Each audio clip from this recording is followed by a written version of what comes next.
Not yet. She just gave it to me, and I was on a meeting today, so I couldn't. I'm Okay. gonna watch it after we're done, though. We're live. I hit the go button, guys. No countdown at all. Just go. No count. Well, I was gonna count down, and then you guys started talking. I was like, oh, I already hit the button. Hello and welcome. This is the Design of Us series, and today we will be jumping into the design of Jeremy Lasman. And is that how you say your last name? Mm-hmm. Jeremy Lasman. Yeah. Perfect. So we are jumping into his design, and we'll see kind of what direction it goes in. We can see how we talked a little bit about Palace's childhood. She had quite a bit of stories to tell as well. So we'll kind of allow this conversation to mutate as it needs to, and not really put the structure of it, because that's not going to be good for Jeremy either, as we'll see in his design. And I'm just excited to see what we kind of uncover and what we learn about you, Jeremy.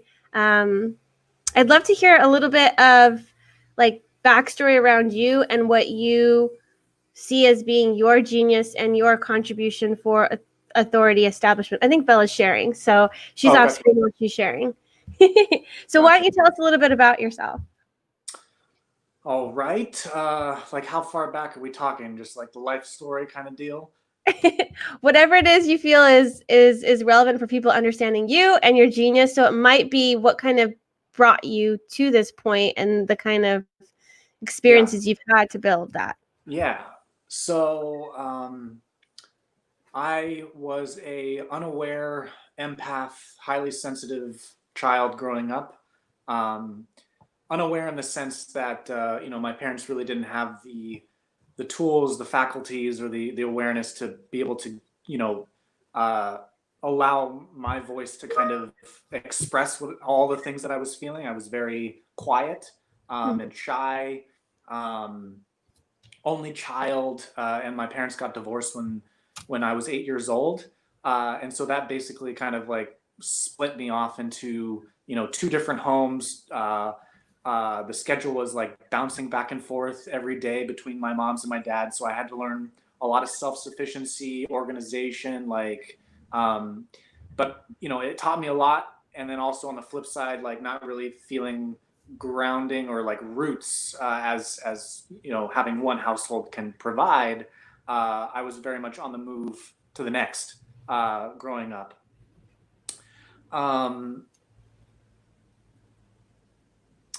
Highly sensitive, and I was considered the gifted underachiever in school because they saw much more potential, but I just wouldn't try. I would do the bare minimum to get by. I hated reading. I didn't like public school. I went to Montessori for elementary, and that like gave me a freedom to love learning and really go at my own pace and process. And then once I was strapped into a desk, my passion for learning just went straight into rebelliousness. I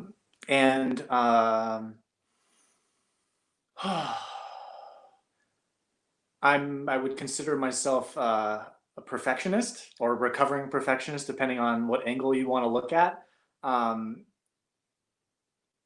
And I think, well, where do I want to go next? I mean,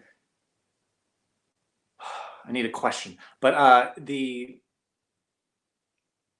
basically just being kind of unidirectional monorail to graduate college and going to college just to appease my parents, and really didn't give a thought to what I wanted to do at all, because it was just people pleasing and blinders kind of in a way. And I didn't have any connection to spirit, if you want to call it like that, like what they call of school spirit. I had none of that. In fact, it was the last thing I wanted to do was to be a part of all of that stuff. So very much a loner, and that kind of like outlier, but very much good at blending in and being invisible as a superpower, which later was like, how do I become visible kind of thing. And after college, or after high school, I got a job at SpaceX And then at some point around there, started to see a therapist, and that kind of ignited the personal development journey, the self-help journey, spiritual journey, philosophical explorations, which would later lead into Gene Keys and Human Design with Nejma Tara. She introduced me to the most of it, basically with her reading. And yeah, so it's about that time that I started to do more journaling and exploration into my own consciousness, and taking a scalpel to my own mind, and carving things out, and being a surgeon and experimenting on my own self.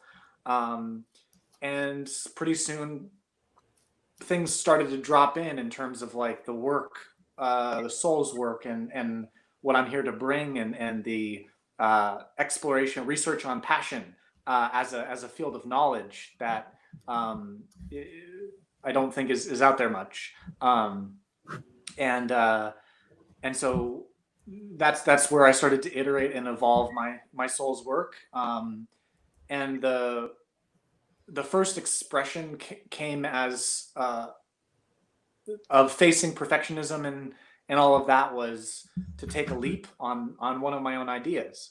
And and the funny way that I did that was totally leaving the left brain out of it. Totally dropping strategy and planning, and this was the way I was able to take the leap of faith. Was just, we dove straight in, and we made a comic book franchise called Mania, which is a really intriguing and groundbreaking kind of approach to entertainment on a big picture level. But it's a really cool story about how superpowers could develop in the future, and a whole story based around that. And we made an epic comic book franchise, 3 issues. I got to speak at Comic-Con to share it and to get the message out. And yeah, and then from there it was just kind of like entrepreneurial attempts to take my artistry out there. Failures, hurdles and challenges around selling myself, selling my work, and finding my voice of authority. And yeah, it's where imagination technology kind of came about, my invention, which has been iterating and evolving, but really comes down to, I think, helping people understand quantum mechanics, quantum computing in their own brain, to take their self-awareness and transform their life in the ways that they are called to. And that's led me into consulting and doing what I'm doing for Authority Establishment, which is I think if you hear my title, Chief Imagination Officer, it's very on brand with, taking information technology to imagination technology. So looking at information more than just data, but in a energetic capacity. And yeah, so that's what I'm supporting in Authority Establishment and bringing to my clients and stuff. Yeah, hopefully that was that 8 minutes. That's good. No, that was perfect. That was perfect. Yeah. It was a good amount of information to lead us to here. So, what role did you play in the comic book franchise, like the Mania? Were you like drawn, like artist? Like what were you doing in there? I brought the concept, the high concept, and the money. Okay, awesome. Yeah, and so I assembled the team of really great artists and friends, and we put the chemistry together. So yeah, I brought the high concept to a writer. He fleshed it out into characters, world building, and all of that stuff, and then the painter to draw it, and the lettering, and yeah, the whole thing. Awesome. Team of 4 of us. That's part of your passion. What other passions would you say that you had, if you're like here to speak on passion? What are you passionate about? Multi-passionate. Technology for sure is up there. But I always like to answer that question by saying passion is my passion. So the study of that's really what I get excited about. Mm-hmm. And then so technology, cutting edge, space exploration, like science fiction things, like of course that's there. Um, but in a more specific kind of precise way, I love craft. So really getting into that like precise edge where art and science come together in someone's mastery of like what their discipline, what their skill, ability, talent, zone of genius is. I love Mm-hmm. to explore that really kind of the craft of art, the craft of science, the craft of entertainment, the craft of like performance. Um, I really love that. Mm. Do you feel like if someone told you that they didn't know what they were passionate about, if you would be able to help guide them towards their passion? Like you'd be able Yes. to help them identify that? Yeah. That's one of your skills. Yeah. Awesome. How I before we like dive into you, because I don't know, I'm just getting all these questions for you. Well, how Sure. would you describe passion? Like, what does passion mean? So my definition of passion might be more expanded than like what is out there. Yeah. But in the most scientific objective way of like studying it, I look at passion as the singular energy. It is a singular energy that is right closest to the split of duality. So if we look at like source energy and consciousness coming into three-dimensional form, there's Mm-hmm. a split into duality. That's what gives us our spectrum, right?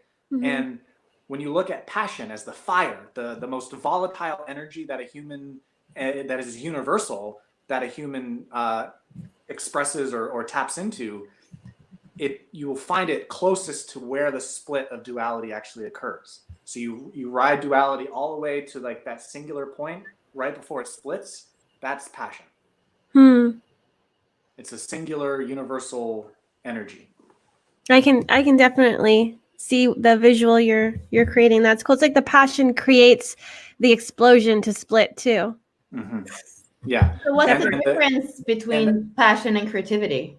and that it's in oh yeah, and that's inclusive too, because you can be passionate in anger or you can be passionate in joy. Like it's inclusiveness. What's the difference between passion and creativity? Creativity, yeah. The one is the fuel and the other is the expression of that fuel. So the passion fuels the creativity to be expressed into forms and functions and systems and inventions. Bella, are you like tracking where this is happening in his design? No, actually, I'm just wanting to like really pinpoint what the source is and what the fuel is. And I'm kind of just seeing the quantum geometry of it. And it's interesting to kind of pick your brain about it. Mm-hmm. Yeah. It's cool. So would And you say the creativity is closer to source, or would you say it's just the fuel and the like? How would you geometrically kind of describe creativity and passion? Yeah, so the creativity is the multiverse. It's the like all the things the passion can become from a fuel. So the oneness and the source is the purity, but then it funnels down from infinite to finite, from fifth dimension to third dimension, and it comes down as oneness, and then it gets hotter before the split, and that's right where it becomes into dimension. Is that it becomes human at that point.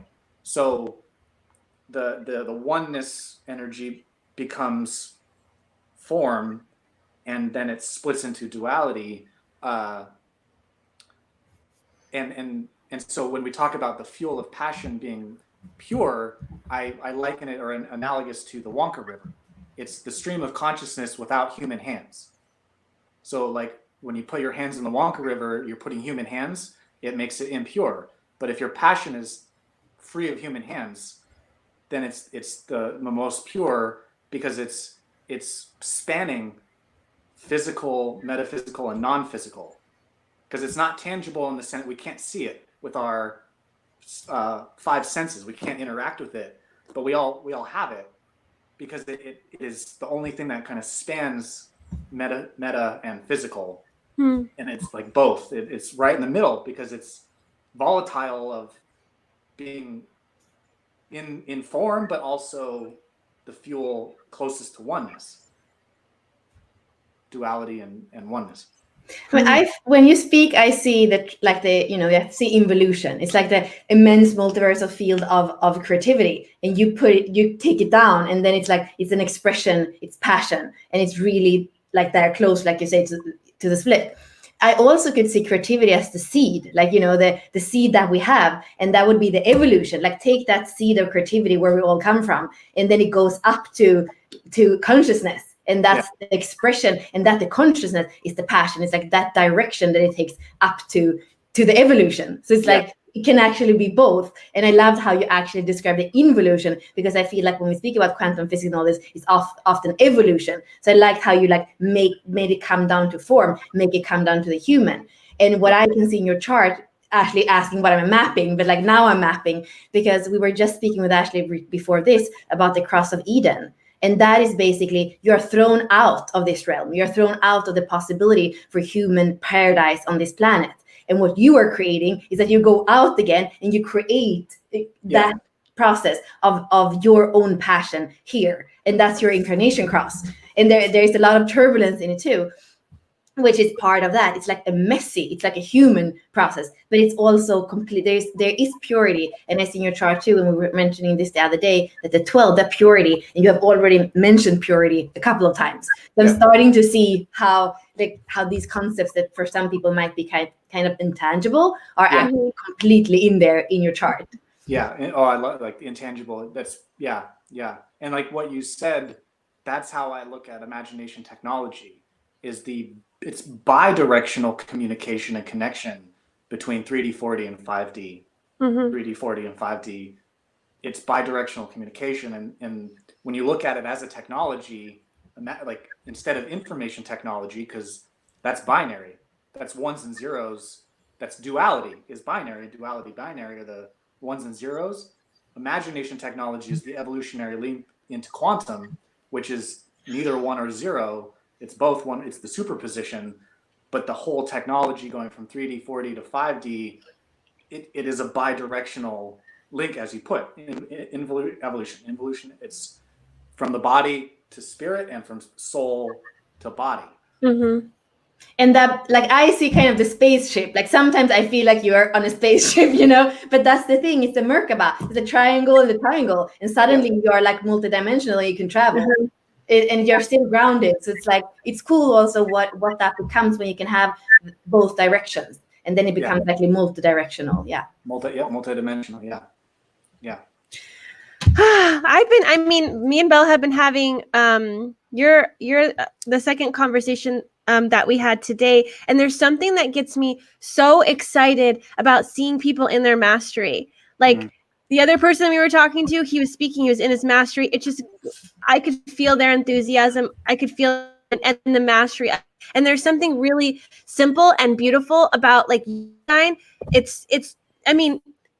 You can't help but express yourself the way that you are, and you do it so well, and you use the right code in how you're speaking. I'm like, he can't help but be himself, It's just, it makes me so happy to see someone so like aligned, and then it makes them like, that's their genius. It's like, that's their brilliance, where you can't measure it in school. Like here, take a test. Like, I don't want to prove myself to you. Like, I know who I am. Like, and this is not where I like to play. I'm not going to play here. So like, I'm glad that you were a creative rebel in that sense. Like, you didn't confine and conform to those rules, because that would have broke you. And eventually it would have repressed so much. And that passion inside of you would have like killed you, because it would be contained, and all that nuclear energy inside of you, just explosion inside of you.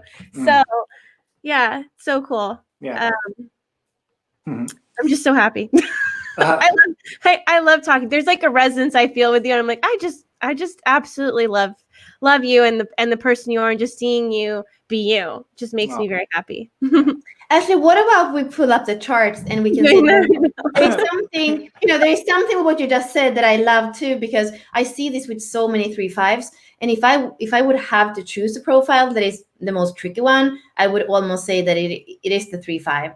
So when we look at a human design chart, for example, or a gene key chart, it doesn't matter. When we look at the top 4, we are going to see that there is a decimal and that they have a number on the left side. They're going to have one number after the decimal, and on the right side another number. And this is what creates the profile. And in your case, you're a 3/5. And we see these. I kind of often speak with them with like people that live in a house. There's six people, 6 personalities living in a house, and you are always a combination of 2 personalities. And the 3 and the 5, like they are, I mean, they're kind of like, sometimes they don't, like they get along, but they kind of have to learn how to live in the same body in a way. So what I see with so many the third lines, we cannot see it as a chakra, it's the fire chakra, and it has that turbulence, and it's here to kind of be in trial and error. And sometimes it checks out. It sounds like you were, invisible in a sense, like there was a part of you that even checked out when you don't feel in play. So that's and the third line is also individual. So it can get kind of wrapped up in the, me and my like falling down and my getting up and my failure, and I put all the money in, but then actually that thing didn't work, or I believed in this, but now I'm disappointed. Let me just cut and go somewhere else. So there's a lot of, risk for that third line to be like, okay. And we call it the martyr in human design because it kind of looks messy, and it's also part of your cross, that messiness. And then you have the other side that's different, like very different, you could say. On the soul side, you have this 5th line that is all about the impact, the leadership, the voice, the throat chakra, the creativity. And that's there. It's in your soul. It's like, it's not for this lifetime. Your soul, your lineage is all about that leadership, that impact, that vibrant, like the vibration. Like you understand the world in vibration. Your soul has been here before, and that really just like, and it also, that just like wants to come through. But for so many 3/5s, what I see is that I won't say it's stuck, but like the turbulence of the everyday is like what fuels your life, and you never really get to tap in to that 5th line, because as human being, we're also very used to speak with a language that everybody understands, and there's a very narrow range that we can use our voice. So when you have a leadership that is a quantum leadership, or a leadership that is outside the box, it's even like we don't really even have words or way for that to be expressed. So it's even a little bit harder to step into that leadership. And in your case, when I look at the chart, I feel what Ashley was saying is like you didn't get stuck in the third line. You actually, in time, you kind of saw the perfectionism. For the third line, we say break out. Like it's so important for you to break out of the need to make other people happy, or like other people's approval or other people's attention. Like as long as you do that, your life is going to be miserable, because you're not here to actually be consistent or show up for everything. You're here to be dynamic. So you are here to live life without an agenda. And when you start to live life with dynamism, that's when that 5th line can come through. That's when that leadership can be expressed. That's when the range of your voice can be, because you don't have an agenda. No, you're not obeying anybody else. Then the whole range of what that is, which is also kind of an expression in creativity and passion. It's not only by words, it's your vocal cords that are kind of tuning into involution and evolution.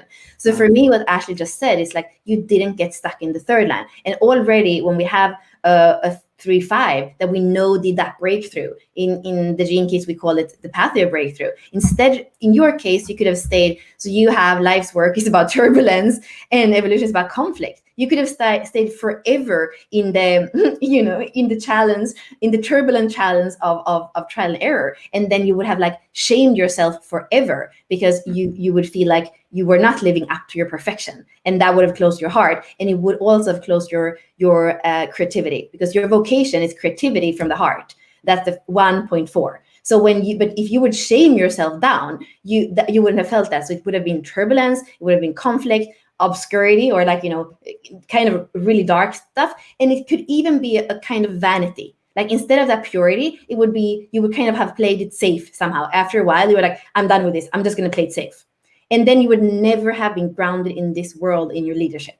So now instead, like that grounding is purity. And that's something you're always going to, purity is something you're always going to seek, but it's on a quantum level. It's on a fifth line level. It's on a like higher end, because it's also your Chiron. So part of your hero's journey, part of the wounded healer for you is to really understand what purity is on a higher level. And I also see, since you have 11 and 12, which is all about light, and purity, there is kind of a quantum like essence to the way that you're here to be a leader. So all that, like I'm seeing it only by looking at your activation sequence, the 4 top gates, and your vocation. And your vocation is, that passion, that fuel that is going to make your creativity be expressed in your unique essence, signature in the world. So, yeah.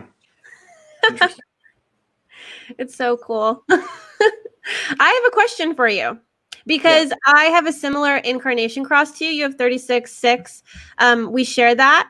And I mean, there's something about the cross of Eden that is super important for me.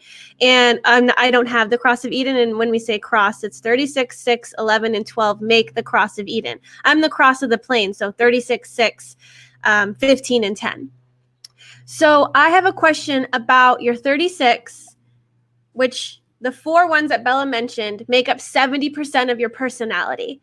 And so it's important. It's important for us to understand it. It contributes to part of your genius and the gifts that you're offering the world. Since you have 36 and 6 in the same center, and it's an open center, your emotions are not your own. You spoke earlier about your childhood and how you're very empathic. Didn't know you were an empathic, but you were. So as an adult, do you find the fuel and spark for your creativity? Like, how important is the realm of emotions for you? I want to understand about the realm of emotions. Do you feel like sucked into them? Do you avoid them? Like, what's your relationship with emotions? Funny question. So if you were to ask me at age 20, 21, 22, I would tell you that I was actually like an android learning how to have emotions. So it was like I didn't know how to have them, if that makes sense, because of whatever, oversensitive, just be like trying to get too much into the left brain of just being safe, or whatever that is. There was that point with therapy of like actually like, oh, this is what an emotion is. This is what it's like to feel like, and actually learning from a computer perspective, like what are emotions, and just getting to that like visual, like drawing it out for myself, like so this is a thought, and this is an emotion, and this is feeling, and like looking at it from like an art, like AI kind of like like that was the story, right? Like and some sense to me is like emotions are a bit inefficient from that kind of like efficiency value of mine that was just kind of like like passion for efficiency, and not wanting to waste time, and so there is a sense of like emotions are a bit inefficient. Being a human is a bit inefficient. But as I've formed a more loving relationship with myself, and giving myself love and compassion, they are guidance in a sense to me. Like the emotional guidance system was a big tool to start to understand the spiral, upward spiral, downward spiral, giving me a situational awareness on where I was in time and space, and where I wanted to go, and direction kind of thing. And learning how to empower emotions and flip polarities is what the initial inspiration of Mania was that any negative can be flipped to a positive. And that in and of itself is a mind-blowing game changer for people stuck in emotions. So yeah, I look at emotions more as a scientist, I think, in terms of like just understanding them. if that was your question. Yeah, for sure. I am completely engulfed and enamored with emotions. Like, if you're not feeling, I can tell that you're not feeling, and I kind of want to like break the dam for you. And that's my 36, like in the open center too, because it makes me feel alive when I have something that I don't create on my own. Like, you're not here to have, like you said, I never really had emotions. You don't have emotions, meaning you're not emoting them, you're just receiving them. And so as a child, being like, let's throw some emotions at this person, like, oh my God, nope, let's not, And as a 6 line in your EQ, you could be very objective about emotions and like pull yourself out of it. Like you were talking about the splitting point, you could totally pull yourself up and out and look at the emotions and be like, yep, that's that. I don't really feel it in my body though, but I can see it and it makes sense mechanically. And that's why part of your EQ, your struggle has been and will be in the realm of emotions, but your genius comes from that open center. Anywhere you have an open center, you have the possibility to glean wisdom, right? From anyone, because anyone that you plug into is transmitting information to you that you are sorting through and mutating and doing things with on your own. So emotions, fears, who they are, the direction they're going in, what they love. That's why I was saying, do you think that you could help guide someone towards their passion? I absolutely, like you said, yes. And I absolutely agree with you because of your openness. If you are open to receive the other and not feel the friction and see like, I'm going to shut you down and not let you in, whenever there's friction present, that's your evolution, right? Can I open all of my gates to that person, experience them in their totality? Or am I only going to take them into where it feels safe? So it's about breaking down the walls, because you do have defense mechanisms that are keeping you from completely experiencing the other. Whereas in different realms of your life, you don't want walls, you don't want barriers.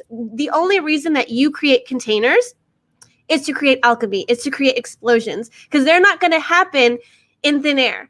Even though the Big Bang apparently like thin air, whatever, it was thick air, whatever it was, But part of your genius is to create these magical containers for transformation. But you feel secure in these containers. And so your heart, you shield, because you're here to create certainty for yourself. You had to create it for yourself because as a child, it wasn't created for you. There was no structure. It was like, go here, go there. And you're like, I need to figure out how I can flow in this. So you had to figure it out for yourself. But there is a part of you that wants to break free and wants to break loose and wants to completely accept the other in, but it's been a trial and error process, because sometimes you've taken someone in and they've exploded inside of you and you're like, oh, right, never doing that again. I let them in and now boom, explosion. That's not okay. Yeah. So that's what I kind of wanted to bring up about that, because you are highly creative in a way that is comfortable for you. But there's so many other areas of your life that are calling you to like break down the walls to create magic within that realm. And that's something like, I don't know. I feel connected to you because we have similarities, but I also feel like that's what's coming through right now. And with you having the open head, ajna, and throat, I feel like you can understand when you start getting on a riff with someone. Like if you were connected to me and you were trying to pull something from me, you'd be connecting to my defined centers. So you'd be connected to my G, my will center, and my splenic center, because that's where we'd plug in. And then you would be able to use your openness to channel things for me, right? You'd pull onto something and be like, okay, this is what I need to say. And then you can feel that fluidity that comes through you. It's like, it's not coming from my head. It's coming from this realm of like this magical river of ideas and like consciousness. Like that's where you're pulling from. You're sticking your hand in there. You're sticking your hand in my heart and you're like, right? Does that make sense? You do that. You do that. Yeah. So I don't know why I'm saying that. I don't know. I don't know where to go from here. That's just like what's coming through. I have a question because I'm like, there's a pause happening right now. I want to hear what do you discern as still your biggest challenges? And it can be both in life and in relationships. I want to hear about that. The biggest challenge has been to allow people to see why my work can benefit them. the expression in human language, in tangible language, what my work does, what I do, and the hurdles and challenges of marketing and sales has been a theme. Wait, I'm not sure I'm understanding. Like, why is it a challenge to allow them to see, or is it is it difficult to make them see? Like, why? Yeah, can you just make me understand that? Because you want them to see, so why is it a challenge to allow them to see, or is it that you don't have the right language or the right to make them see? The language, yeah, it's translating the language. Okay, you want them to see, but you're not. It's hard to make them see. Okay, I get it now. Yeah, exactly. Like, so the diving into the different marketing and sales strategies, tactics, systems, and all of that I've been experiencing all of it, and some little success, failure, like the ride of that. But ultimately it's, crescendoing and like, how can I show up as me and just sharing me and have that people see what I could do for them just from me not trying to explain the magic, not trying to explain the mystery, which, I've tried, and of course it doesn't work. Like, I want the mystery and the like unimaginable sense of like what could happen when they, for example, dive into my course, versus me having to say like, here's what's going to happen when you take my course, here's the problem it solves. Like, I'm a big picture guy, and so for me it's like, no, quantum mechanics can do unimaginable things, and I'm not here to just tell you what to use it for. I'm here to like, here's a Swiss Army knife, and go through it and see what happens. Like, that to me is like, as a scientist, is where I like, but to translate that into marketing and sales, that's been where the disconnect, and where I step outside of my genius of like being able to channel the whatever language, the human language, the emotional language, is where I get kind of lost. Yeah, and according to your design, or everybody's design, we're not like, if you have a second line in your vocation, we might say that you're here to market yourself, but you don't. So, and you don't have any second lines really anywhere. So you're not here to do that. But in order, I want to go a little bit deeper before we explain the mechanics. So I want to hear also about the challenges in relationship, and that this can be both work relationship and more intimate relationships. We go deep. Yeah. Just want to make sure I settle into it. So I think being an only child, being kind of immersed in a negative worldviews atmosphere, and being a lone wolf, I'm here. I think being a disruptor as well, like, there's that sense of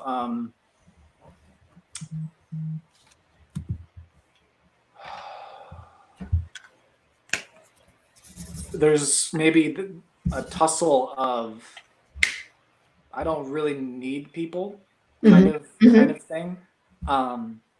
And so I didn't need a lot of friends. I didn't need a lot of that.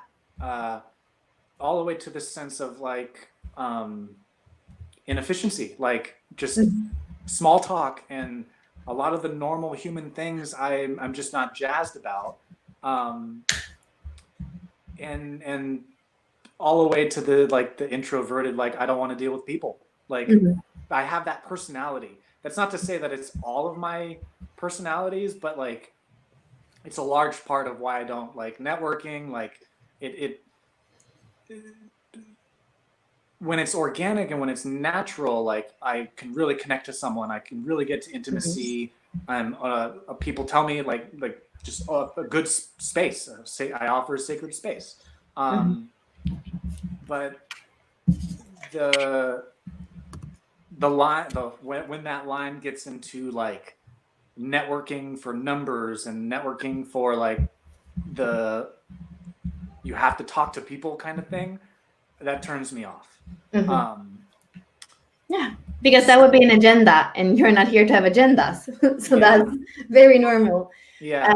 And that's the 352. It's here for interaction and dynamism. It's not here to be, it's here to have like interaction. It's not here to be consistent. It's not here to be in a certain way networking the way that we're used to it or do. So that's a lot of your profile. So, and what about, so this is also, so because now you're speaking in a business sense. Is this also what you've felt, in your relationships, maybe even since you were a kid? Or can you tell us a little bit more about your childhood, a little bit more like you were an only child, your parents, a little bit about them, how were they relating to each other? Yeah. I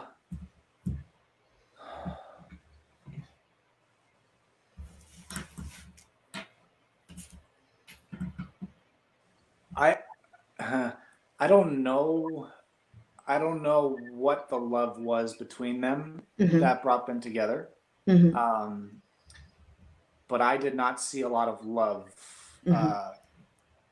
visually growing up. You didn't feel their passion either, I guess. No. And my dad's career soured me to the whole concept of career because he was so negative and so much in pain and always like bad narratives of headaches, like all of that. Like, so my vision of a career was like, no, I'm going to rebel against that. Like, there's no way I'm going to be doing one job for the rest of my life and hating it. So yeah, like there was a lot of shyness and sensitivities. I couldn't really speak to girls growing up in the sense of like developing a relationship. There was a lot of friendships. Like I was a friend, like a lot of friends were easy. That came easy. But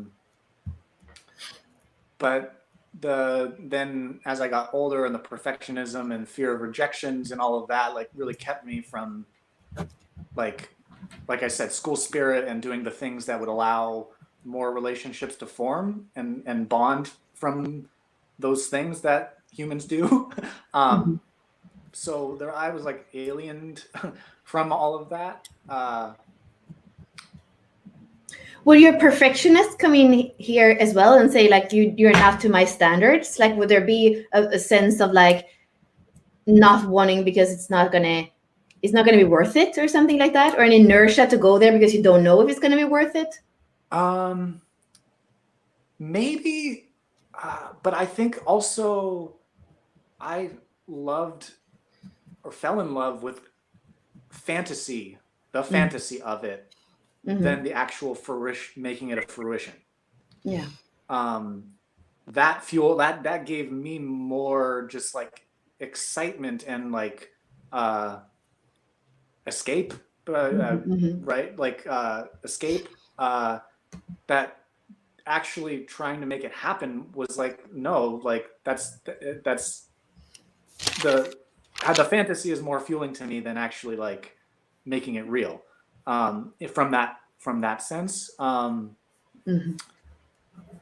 So your question. So a little bit about, so your dad, he was kind of a little bitter. His career, he wasn't like really passionate. Like some other characteristics that you could say about him. Feels wrong to speak. Yeah, negative, bitter, skeptical, cynical, pessimistic.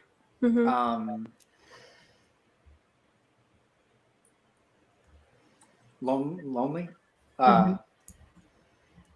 Neither of my parents remarried after the divorce. How old were you when they divorced? 8 years old. 8. And how did he want you to be, and how did he not want you to be? Did you know, or what? Did it seem like he didn't really care?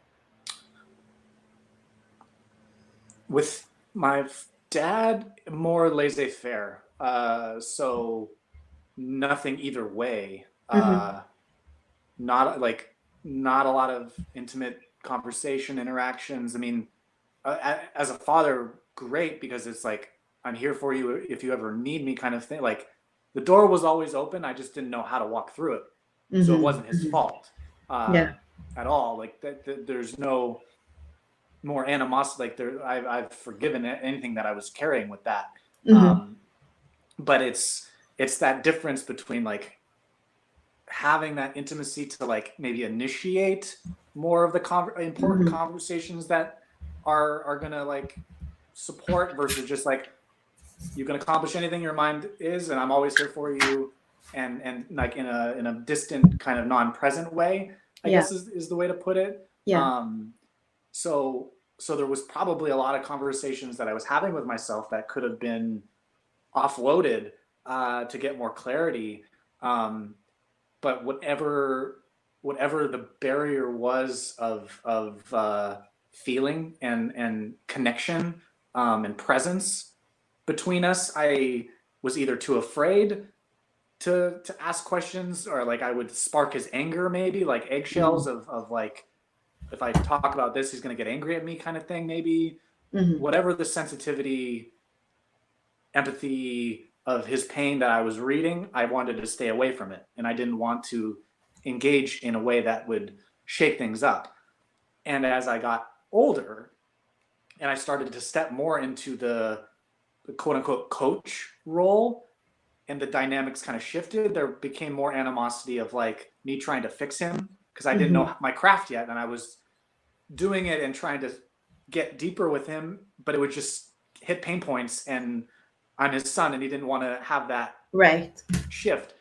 And so there more and more of a rift forms from me stepping more into my power and not being the little child anymore that commiserated with his pain on that level. As I started to step away from that, we got more and more distant from the connection. Yeah, that makes sense. And what about your mom? How was she, and how did she want you to be or not be?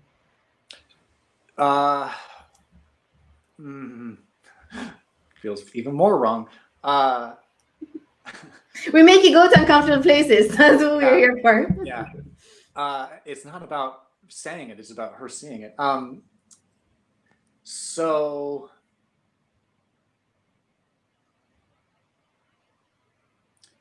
I think that's where a lot of the perfectionism came from.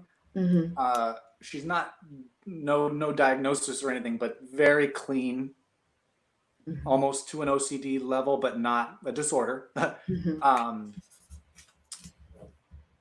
Everything had to be perfect. And a lot of the love was there in her languages. In her language is where food is love for me, was from my mom. Like, I love food and her cooking and like all that, like the way she cares in that way as a mom, like that's there. But there was, a controlling out of the vein of safety and security and making sure I was a good boy, like, keeping that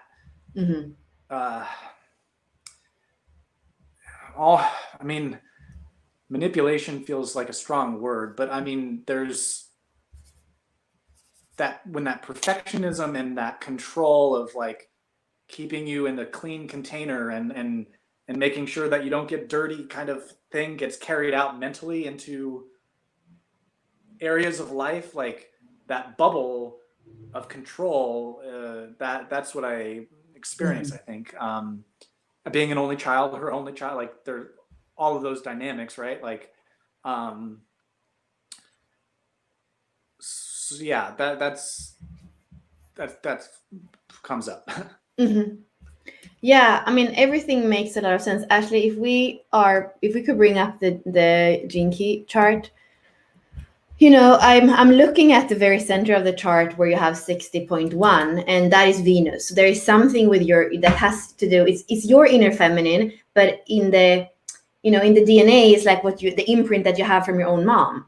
So here we can see that kind of the limitation. She wanted to give you safety. She wanted to give you the foundation. She wanted to give you the only thing she knew, like, let's be perfect, because then like nobody's going to like not like us. Or there was this thing in her own conditioning, and she tried to give you that, and that was her reality. But that's Mhm. the thing, like in your Venus, you're going to realize another foundation, another realism. And if we look at Saturn, which is your inner masculine, it's 11.2. So that we are in the second line that we're speaking about, the mirroring that it didn't really happen. There was not a reciprocity, a natural way of sharing, not when you were a kid and not even when you grew up. So it wasn't your shyness the problem. It's something in the lineage, in the before the mutations to the ascension paths are taking place. That's there. And then the low frequency is obscurity, and all the words that you were saying, it is a negative. It's like kind of bitterness, and all these things are kind of dark. So you have an imprinting that you're here to mutate. And it's also true that actually, if you bring, here you can see it in the human design, you have only one channel in your chart, and that has to do with the pulse. Like you need to have a pulse and a mutation. And with your parents, they didn't even remarry. Like there's something with them that is so non-mutating in a way that not even when you step into your leadership, that is going to happen. Yeah. So what I see is like that happened when you were little, and then when it comes to the emotions, and Ashley was speaking about this too, there is something, if we look at the Jinkies again, there's something with the emotions that when you don't have a true mirroring, when it comes to your dad, for example, you don't have that true mirroring, and with your mom, it's like she just wants you to be perfect. Like you don't develop an emotional intelligence. You don't really know how to relate in the world. And then for a 3-5 that has this thing too, that is like it likes interaction. It's not really about building like deep friendships where you feel the heart. Like it kind of needs to be stimulated a little bit, but it's almost like you didn't have that stimulation. You had the grounding food thing from your mom, but you also saw her perfectionist. With your dad, it wasn't there. You didn't have siblings. So it's like you didn't have a lot of training actually in relating as a child. So that's why in the EQ you have a 6th line. It's kind of resigned. Like, I don't really know how to do this. And it seems kind of messy, It's like, let me just, this whole thing. What's easy, maybe when there is, friendship, we can go there. And I also see why you would go into fantasy, because you don't have an emotional center that is defined. So like Ashley saying, this whole thing with emotions, it's not so easy for you, and you have this imprint of struggle. So when we look at the human design chart, we can see that from the emotional center, you have the 30. It's all about experiences and desire for experiences. It's there, but it's in an open center. So you are bridging that with your 41 that you don't have. Like you're creating the fantasy, and the fantasy of those desires is more safe than actually doing it, because you have it in an undefined center, and you have kind of learned walking on eggshells, being perfect in terms of your mom, so it's normal that it kind of becomes, and you also have this amazing intellect, which is the IQ. Like you have like the gaps that are kind of the void and taking them into human form. So that is your IQs if you go up to how your brain works. So I can see how that whole having an open emotional center, not having a true school, as a child, of how that looks. There could be either a lot of struggle, or kind of you just like resign to that whole thing altogether. And what would happen if a person have that? It's like you would resign to your own. Like what the possibility here is that you would just be an amazing. It's exactly the same thing. The person we just spoke to before here, that Ashley was saying, he's a genius. So in your IQ, you have genius, and you could just have a life that mind is really quick, and that would fill up all your time, so you wouldn't have to care about the emotions, you wouldn't have to care about your body, you wouldn't have to care about spirituality. It would just kind of be there. But that would kind of be a little bit like what you did when you were a child. Like there's not so much spirit, it's an unembodied spirit. But you have 2 centers on the bottom that are defined. So we really needed to come down to the pulse of life. And for doing that, you kind of have to come into your emotions, and you dropping that thing about perfection. Emotions are messy, and your North Node is about turbulence. Your life's work is about turbulence. So it is about being able to be so grounded, and so grounded and so in your own pulse, so that you can bear the emotional turmoil. And being a space holder, I can completely see that. And I see Ashley as a space holder. Sometimes when I go off with these things, she's a space holder. And once I'm done, she picks it up. So that's the 36. It knows how to do that. And kind of keeping the pH, like I was saying yesterday in our call, it's keeping that pH at the level so that it's bearable. And that's what you're doing in the world. But we need you to do it for you, because it's easier for you to almost do it for the world than for yourself, because that's going to have those relationships come in. And you have this thing, you're not going to go with anybody. Like, maybe you haven't even discovered that yet, but you have a really high kind of, there is a pickiness in you.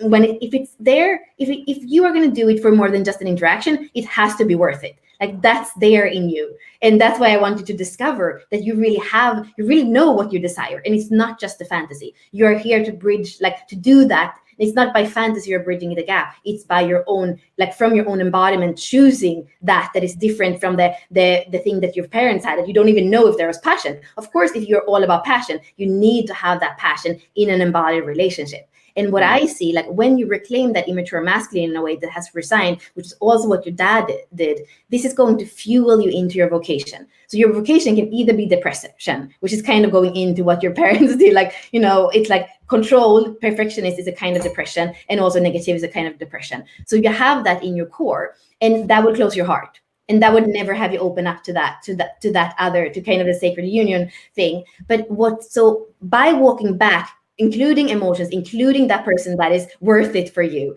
those relationships are worth it for you, creating your own foundation that is not limited. Like, safety and love don't have to be limiting. Safety and love is what makes reality magic. That's the 60 that you have in the middle, and you're bringing in the masculine that is all about ideals. What are the ideals of your masculine? Your dad was in obscurity and not facing. No, your masculine is like, I'm facing you. I'm ready now with everything I have to face and be in reciprocity with you. And I am like, there's a fearlessness in that inner masculine that says, it doesn't matter if it's light or dark. I'm here because I have my ideals, and I know how to walk through the world with my ideals, with my foundation. And there you have you mutated the DNA, basically. You did that thing so you don't continue in your parents' path. And what opens up the vocation, the fuel for you, the passion for you, is about creativity.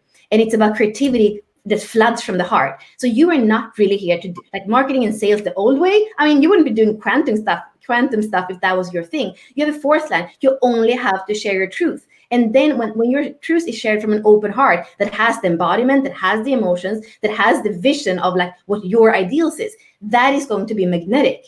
That's what's going to sell. Your sales, actually. I know this because I'm sales too. The moment I speak about what I love and what I trust, my truth get across to the other. And it's so convincing. Like, it's like people don't think twice because they're listening with the heart. And for you, that's the first gene key, the very first spark of the universe. Your vocation is Eros. It's that gene key, the only masculine line. It's completely fire. But it does, the thing for you too is, like, it comes, we didn't have big bangs every day. It had to wait a long time for that to happen. So your spark, you don't ejaculate all the time. You are here to listen to your pulse. You're here to listen to when, it's like that building pressure. It's like so close to the split, like you're saying, we have the immensity, and then you go. And it's so close to the split. That's the moment of passion. And that's what you're bringing in. So you're not here to fire every day. You're not here to do marketing and sales and funnel every day. You're here to speak from your heart, and your beauty, the freshness that comes out of you is as fresh as, like, the creation of this universe. And it's like, you have to think that you are part of the polarities of the universe, Eros and Agape. Like, you are that spark. That's the widths of, like, your fuel. So it's like, that's why and it's scary to step into sometimes, because it has that dark side of it. And the other thing I want to say is that you have that 11 that you have in your radiance, but it's not only there, you have it 4 times on your soul side. So there's something with your soul that has, like, you are speaking of duality. Like, I don't know who we've interviewed, like, that spoke about duality. You have that thing, like, you are here to find your soul is here to find the pathway between obscurity and light. And for you, it's the ideal. Like, it's the ideal that nurture you. It's the ideal that make you step into the masculine that you want to be in the world. It's the ideal that you speak from, because it's also Mercury and it's also Neptune. If you don't find that ideal, that's going to veil your whole life's work in this world.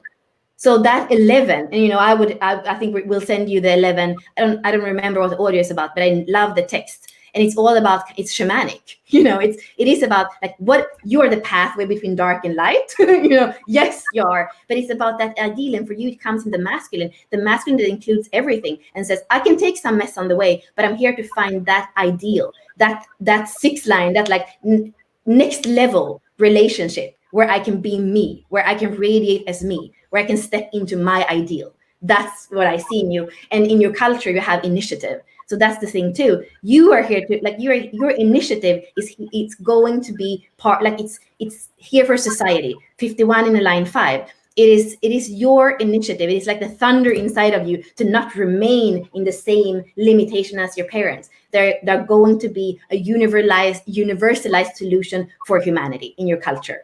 And that's something I feel like we could talk more about in the, in the inside of the conscious leadership or something, because that's, you have a signature there that's so powerful. It's thunder over thunder, and it has a societal impact. It has a universalizing signature. So that's what I'm excited to go next. But I'm, of course, like, I mean, it's long, but for me, your story is so powerful and so clear. And it has to do with a new kind of masculine that steps in an integrated sense, because it has the emotion, it has the body, it has the spirituality. And that's how, that's how your ideal looks in the world. And you are a 5th line. So your body, like a 3-5, your leadership is in the body. It's how you walk the world. Your leadership is actually not in your voice. So that's why it doesn't work to even like do the marketing and stuff. It's like how you walk the world. You are leadership from your body, from your walk, not so much from your talk. Fascinating. Yeah. Makes me super excited. When Bella goes on her rant, I'm like, everything's in there. You can like watch it like 5 times because the code is there. It's just, I don't know, it's amazing the explosiveness of who you are. Like Bella was saying with the 1, that's creative heaven. Like the trigram, the way the trigram works is it's all male, it's all masculine. So it's line, line, line, line, line. Like there's 6 lines, and it starts with Earth, right? The 2, and it makes its way to creative heaven. So like the whole way the I Ching works, and that's this whole cycle is the way it's mutating. The I Ching is called the Book of Changes, and everything is mutating to get back to creative heaven. It actually starts with the feminine and then makes its way to creative heaven. It's so cool. And so all the innovation, all of the freshness, the insight, the creativity, all that stuff that you're bringing in through those sparks, it serves humanity, and it's dynamic, and people are scared of it because it's highly mutative, but it will do so much great for the world, especially with your openness, being able to gauge and read like what's corrupt, what's not, what's ready to mutate. You have that mutative energy, and you're like a bomb, basically. Bring Jeremy in, he's going to blow the shit up that's not right, and he's going to lead you towards you're not here to sell why and how the fuel works. That's not your thing. Your thing is to actually be like, just take the fuel and use it. Like really, just use it. Here's the fuel, here's your fuel. Can you just use it? You're not here to know or to be certain of anything. So you can't know if it's like highly, like if it's going to blow up when you don't expect it to. Like you can't say that. You can't be like, yeah, it's stable. No, it's not stable. I can't tell you when it's going to happen, what it's going to do. You just need to like feel it inside of you. So you're like almost saying, put this inside of you, like connect to it and like let it do its job.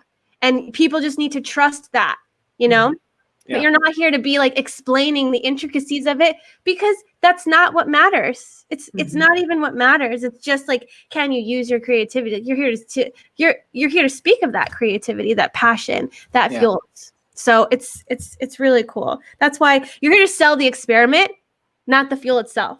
Like here's where your fuel is. Now go do it. Now go experiment. I've done my experimenting. Now you got to do yours. I'm not going to experiment for you. I mean, I can, but I don't want to do that. That's like your job. You're not going to go and play with their passion. If you did, it would be and come from a place of not self. You would be plugging into somebody and being like, yeah, okay, I'll play around with that.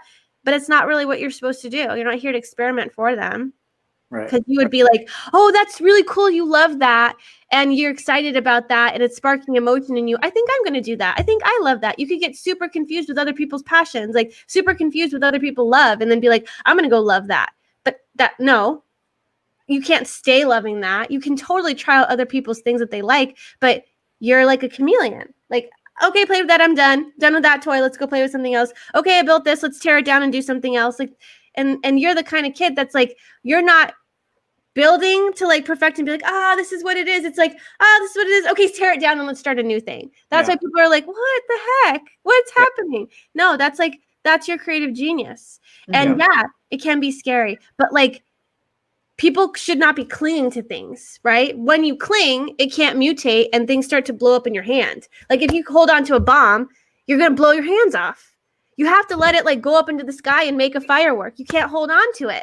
Yeah. And people get so attached to the thing they're creating, and you're like, no, I want to shoot it off into space and see what happens and see what we can figure out and find and explore, you know? Yeah. You don't want to hold on to it, but you're here to show people like, okay, let's let that go and send that off because it's for humanity. It's not for you. It's for humanity. Why are you having these creations and not sharing them? Why are you hoarding your stuff? Like, let it go. Let it go. Yeah. You know? Yeah. Yeah. It was a huge realization to realize that creativity is messy, because like my room was never allowed to be dirty. So it was like I was never allowed to blow shit up. Yeah. Well, when there's so much mess, when there's so much mess inside, outside, whatever, the conditioning is to clean it up. Yeah. And you can't get sometimes you have to have that artist's desk. You don't know. I do love organizing and like. Yeah. Me too. Yeah. That's what the third gene key in your pearl is all about, organizing. But it's got to be a mess for you to put things together. Yeah. You know? Yeah. It has to, like, look at my background and look at Bella's background. Eventually I'll tear this shit down and there'll be nothing there. But it has to get to a point where I'm like, okay, it's messy. Now let's organize again. Yeah. But yeah. Yeah. Do you have any questions? I think, can you put up back the screen? Mm-hmm. On the that one, the human design one, actually. Oh, the human design one. Okay. So I guess the two questions, in terms of understanding the to respond strategy, which again was a mind-blowing thing for me to just be like, oh, that makes much more sense. I guess, is there anything that you can offer of like an intricacy? Because I think the blanket, amateur way that I understand it is I do best when I'm asked questions. Like, and that's where I can stay in my zone. When I'm asked a question of desire or curiosity, then boom, I'm like, I can shine in my truth. Can you give me an insight into any more intricacies that I should be aware of in the strategy? Because I hear you, like, I need to go out there and speak my truth.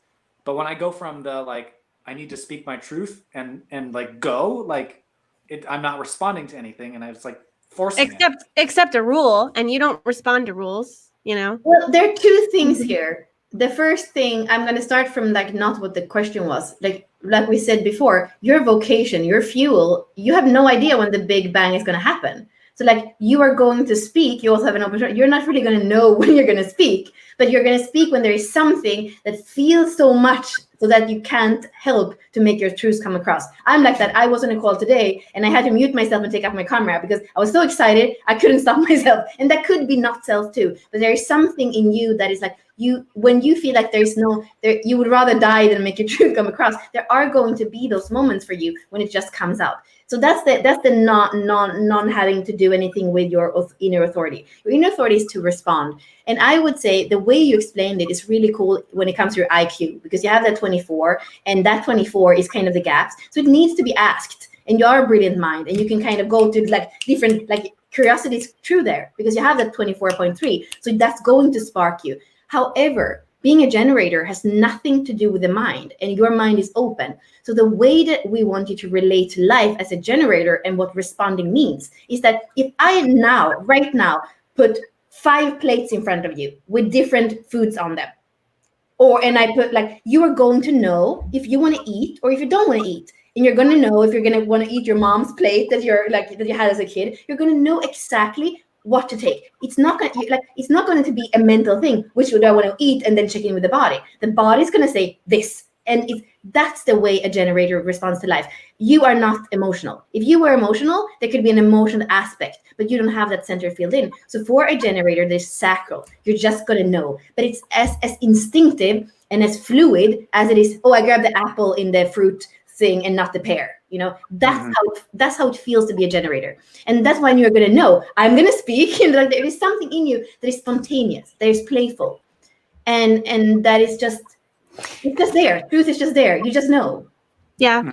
And I would add something too, because when you have 11, which you have a bunch of times, I have it too, and I feel like there's this like realm of ideas and possibilities, and sometimes that shit just pops in your head, and you're like, do I respond to this? Do I do something with this? And you get super excited because you want to dive into it.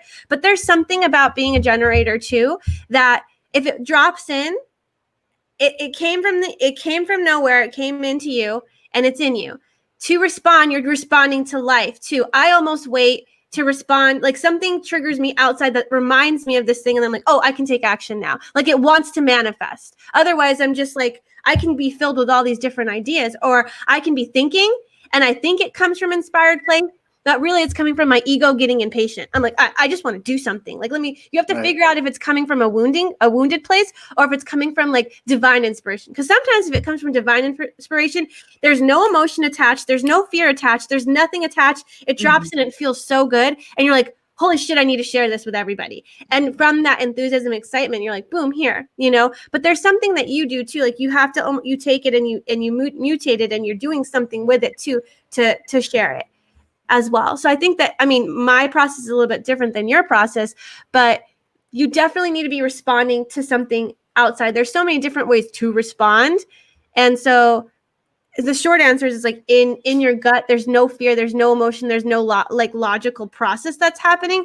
And it just feels right to do. And you can even, the way that I practiced in the beginning is, especially if you're, let me take off this really quick, and we're kind of going over, but that's okay. So say that you have an essential oil and you're like, I need to know if this is good for me. So what you do is you'd hold it up to your sacral and you'd ask, is balance essential oil optimal for my body? And I'm getting a yes. So and probably because I need to freaking ground myself because I'm so up here all the time. But you just ask, and you can go in the supermarket and be like, this or this. And so you hold it up and you feel that pull. When you can feel that pull, it's like, it's this like thing inside of you that's so primal, and so it just knows, and you listen to it. And then you start detaching from the mind and making decisions from there versus what makes logical sense, what makes sense in timing and all that. Because we don't need to be attached to time or what makes sense in the fabrics of society. It's like, no, it's what does your body want? What does that life force want inside of you? And you move from that, and you start to rewire how you make decisions all the time. Yeah, so that's kind of what I would say, and that's what's been super, super, super helpful for me. Another thing is making cards, like oracle cards, and writing different things on them, like take action with this, go live, post to post, whatever. Post an article you wrote. Remember how you said you had a bunch of stuff that you've written before? Yeah. You have a card that says there's something in there that you need to share. Right. And so you're taking these cards and you're using them as like oracle cards, and you feel the pull, and then you're like, what is it? What is universe? What is source? What is passion asking me to do? And boom, that's what it is. And you can always ask passion, what do you want me to do? And you can think of your life force energy, your sacral, as your passion. And then so you're always talking to your passion. You're not talking your head. And so you're responding to your passion, and your passion saying, and it's leading your life. So it's kind of what I would experiment with. I love that. It's fun. Thank you. Awesome. Yeah. Okay. Anything else? We should probably wrap up, or we can go on forever. But I don't know. I love talking to you. I'm a 5-1. You're a 3-5. 5-1s and 3-5s are harmonic, so it like feels really good to interact with you, right? So that's what you can. There's so many different dynamics with your profile type and harmonics, and what goes together and what doesn't, and what creates friction and whatnot. So I think that's why, I don't know, there's so much resonance. I'm like, I want to talk forever, because when I talk to you, I learn something about myself too. It's cool. Yes. But any more questions? If we have time for one more, there was one more question. Oh yeah, you had two. Design. Yes.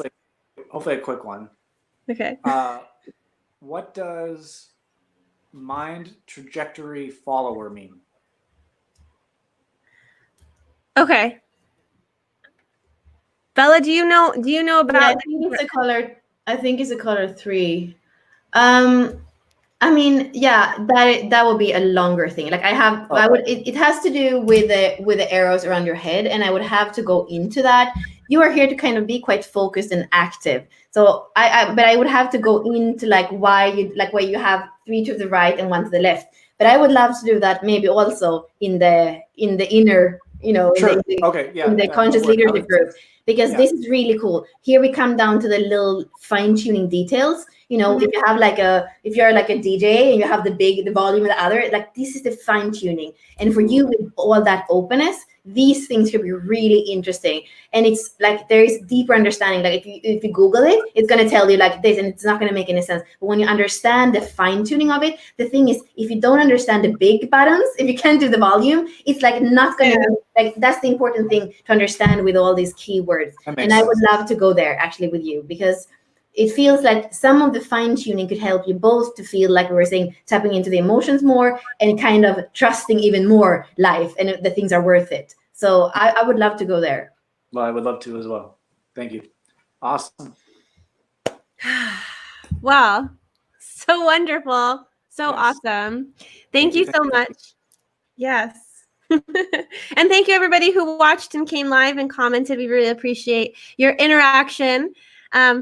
Again, thank you to the team as well, and thank you to Authority Establishment for creating this platform for us and giving us an area to share our voice and also illuminate the design of us. So have a wonderful rest of your day, and namaste.